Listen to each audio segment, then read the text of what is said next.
রাসূলুল্লাহ সাল্লাল্লাহু আলাইহি ওয়াসাল্লাম এর নিকট বায়াত।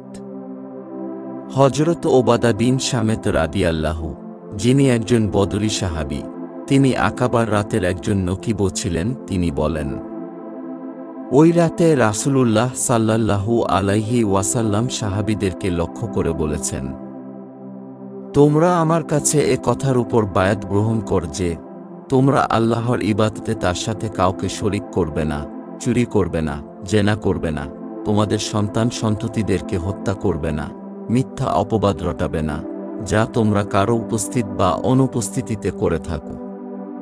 কোনো ভালো কাজে নাফরমানি করবে না। তোমাদের মধ্যে যারা এ ওয়াদাগুলো পূরণ করবে তাদের প্রতিদান আল্লাহর কাছে পাবে।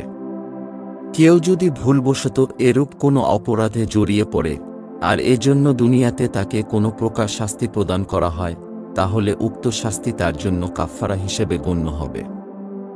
আর যদি কেউ এরূপ কোনো অপরাধ করার পর দুনিয়াতে আল্লাহ পাক তা গোপন রাখেন, তবে তা আল্লাহর উপর ন্যস্ত।